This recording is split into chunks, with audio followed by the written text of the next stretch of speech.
আচ্ছা, আগের দিন অবধি আমরা পাইছিলাম কত? 137 পেজে লাস্ট অবধি। আমরা 137 পেজে একটু উপর দিকে যাবো, নাহলে পরের সিকোয়েন্সটা মিলাইতে পারবি না। ওই যে উনি বলছিল যে and this grey spirit earning in desire, মানে গ্রে মানে কি বলছিলাম, বয়স্ক, স্পিরিট মানে আত্মা, মানে আমি হইতে পারি বয়স্ক, মানে ইউলিসিস রাজাটা বলতেছে যে আমি হইতে পারি বয়স্ক, কিন্তু এই বুড়া মানুষের আত্মাটা এখনো অনেক ভ্রমণে যেতে চায়, অনেক তৃষ্ণা আছে, অনেক আকাঙ্ক্ষা আছে, মৃত্যুর আগে পর্যন্ত সেগুলো পূরণ করতে চায়। To follow knowledge like a sinking star, সেই পশ্চিমের ডুবন্ত তারাটার মতো শেষ প্রান্ত অব্দি পৌঁছে যায়, জ্ঞানের প্রান্তে জ্ঞান অর্জন করতে চায়, যত পারে অভিজ্ঞতা অর্জন করতে চায়। Beyond the utmost bound of human thought, মানুষের কল্পনাও যতদূর পৌঁছাবে না, আমি তারও ওই পারে যাব। আমি আরো অনেক নলেজ অর্জন করতে চাই যেখানে মানুষের ভাবনাও পৌঁছায় না। মানুষ হয়তো ভাবছে এইটাতে এত অবধি গেলেই শেষ, কিন্তু তারও ওই পারে পৌঁছাতে চাই আমি। তার জন্য আমাকে অভিযানে এখনই বেরোতেই হবে। এইভাবে ঘরে বসে সময় কাটাইলে আমার চলবে না। প্রত্যেক লাইনের শেষে এই লাইনটা জুড়ে দিবি যে এইভাবে ঘরে বসে সময় কাটালে আমার চলবে না, তাহলে কবিতাটা পুরাটা মিলবে। ঠিক আছে, আমি বেরোইতে চাই, এইভাবে আমার ঘরে বসে সময় কাটলে চলবে। আমি এত জ্ঞান অর্জন করতে চাই, কিন্তু ঘরে বসে সময় কাটলে চলবে না। প্রত্যেকটা লাইনের পিছনে এই লাইনটা জুড়বি, মনে মনে জুড়বি, বলার দরকার নাই, তাহলে কবিতাটা আরো সহজ লাগে, সিকোয়েন্সটা মিলতে মিলতে আগাবে। তারপর হচ্ছে এইবার ছেলের পরিচয় করাবে গোটা দুনিয়ার সাথে। দেখ, দিস ইজ মাই সন, এই হচ্ছে আমার ছেলে, আমার পুত্র, আমার আদরের সন্তান। মাইন ওন টেলিম্যাকাস, আমার সেই পুত্র নাম কি? টেলিম্যাকাস। টেলিমাচুস বলবি না, এটা Telemachus. To whom I leave the sceptre and the isle, এই যে বলছে আমার এই ছেলে টেলিম্যাকাসের হাতে আমি আমার রাজদণ্ডটা, এরকম একটা দণ্ড থাকে, সেই দণ্ডটা হাতে তুলে দিচ্ছি। রাজদণ্ড বলে, ওইটা যার হাতে থাকবে সেই একমাত্র রাজার ক্ষমতা পায়, বুঝে গেল? মানে সেই রাজদণ্ডটা আমি হাতে তুলে দিচ্ছি ব্যাটনের মতো, ঠিক আছে? ওইটাকে ইংলিশে কি বলবো? সেপ্টার বলবো। তাহলে পরীক্ষা আসতে পারে, টেলিম্যাকাসের হাতে তার বাবাটাকে ইউলিসিস টেলিম্যাকাসের হাতে কি তুলে দিল? রাজদণ্ড। ইংলিশে কি বলবো? সেপ্টার বলবো। এটা কিন্তু সেপ্টার বলবি না, সেপ্টার, SCEPTR। উচ্চারণগুলো না পারবি লিখে নিবি, কোনো ব্যাপার নাই। সেপ্টার মানে রাজদণ্ড, অর্থ জানবি না, লিখে নিবি, আগের দিনও বলছিলাম। অ্যান্ড দি আইল, আইল মানে কি? ভূখণ্ড, অর্থাৎ নিজের এই রাজত্বটা। আইল মানে কি? ভূখণ্ড। এটা ISL, এটা কিন্তু আইসেল বলবি না, কেউ কি বলবি এটাকে? আইল, এস এর উচ্চারণ নাই, ISL কি হবে? আইল। আইল মানে ওই যে জমির আইল, ওগুলো বলতে চাইছিলাম। এই আইল কি? এই আইল হচ্ছে ভূখণ্ড, মানে তার রাজত্বটা। আমি আমার রাজত্ব, রাজার সমস্ত দায় দায়িত্ব, এই ব্যাটনটা বা রাজদণ্ডটা সব আমার ছেলের হাতে আমি তুলে দিচ্ছি। এই যে আই লিভ মানে আমি ছেড়ে দিচ্ছি তার হাতে। ওয়েল লাভড অফ মি, সে আমার অত্যন্ত প্রিয় সন্তান, আমি খুব ভালোবাসি তাকে। ছেলের প্রতি এই কথাগুলো বলতেছে। রিজার্নিং টু ফুলফিল দিস লেবার, আমার এই সন্তান টেলিম্যাকাস তার দায়িত্ব পূরণে সক্ষম, সব দিক থেকে discerning. By slow prudence to make mild and rugged people, আর ও কিভাবে সবাইকে ট্যাকেল করে? তার স্লো প্রুডেন্স, প্রুডেন্স মানে বিচক্ষণতা। ওর দৃষ্টি খুব ভালো। দৃষ্টি বলতে এরকম না যে তাকায় দেখলাম, ওই দৃষ্টি না, মানে ও বুঝতে পারে কার সাথে কিভাবে ডিল করা লাগবে, বিচক্ষণতা বলে যেটা। ঠিক আছে, দৃষ্টি দুই রকম হয়, একটা অন্তর্দৃষ্টি আর একটা আমাদের বাহ্যিক দৃষ্টি। যেটা বাহ্যিক দৃষ্টির কথা বলে না, কিন্তু স্লো প্রুডেন্স বলতে বুঝাই দিতেছে ওনার বিচক্ষণতা, বুদ্ধিমত্তার সাথে উনি যে কোনো জিনিসকে উনি বিচার করেন।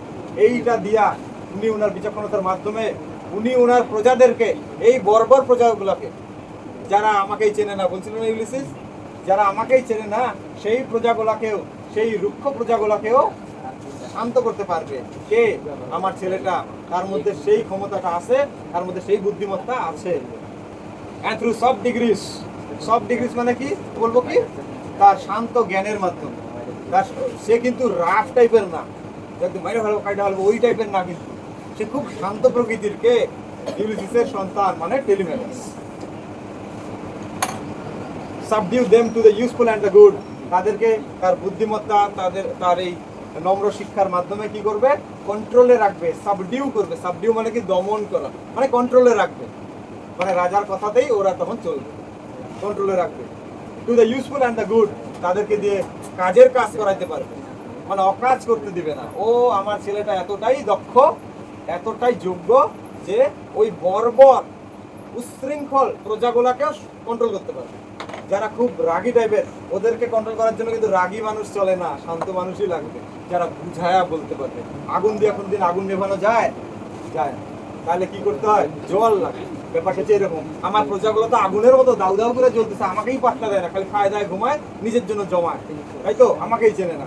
তো সেই প্রজাগুলাকে যদি কন্ট্রোলে রাখতে হয়, তাদেরকে দিয়ে ভালো কিছু কাজ করাইতে হয়, তাহলে এরকমই একটা নম্র প্রকৃতির মানুষই দরকার, যেটা আমার ছেলের মধ্যে যে গুণগুলা আছে। বুঝা গেল? প্রত্যেকটা লাইন কিন্তু বোঝার চেষ্টা করতে হবে, নাহলে কবিতাটা ক্লিয়ার হতে হবে। মোস্ট ব্লেমলেস ইজ হি, আমার ছেলেটা বড্ড ব্লেমলেস, নির্দোষ। আমার ছেলের মধ্যে কোনো খোট নাই, একদম নিখুঁত।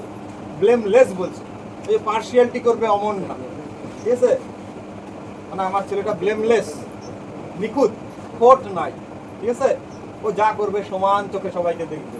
আমার ছেলেটা এইরকম। Centred in the sphere of common duties, সে সবসময় দায়িত্বের ঘেরাতেই থাকে, সবসময় দায়িত্ব, নিজের কর্তব্য পালন এগুলো নিয়েই থাকে। মানে ও যেন সেন্টারে বসে আছে, চারপাশ দিয়ে খালি দায়িত্বগুলো আছে। ও একবার এই দায়িত্বটা কমপ্লিট করলো, ফের এটা ধরলো, ফের এটা ধরলো, এরকম করে মানে সমস্ত দায়িত্বটা ঘেরা ও। আর ও আছে কি একদম মিডিল, এটা হচ্ছে বুঝাইতে। তাই বলছে যে centred in the sphere of common duties, উনি যেন, মানে আমার ছেলেটা সবসময় নিজ দায়িত্ব পালনেই ব্যস্ত থাকে। ডিসেন্ট, ডিসেন্ট মানে খুব স্মার্ট, খুব বুদ্ধিমান, কোন সময় কোন মানে ডিসিশনটা নিতে হবে।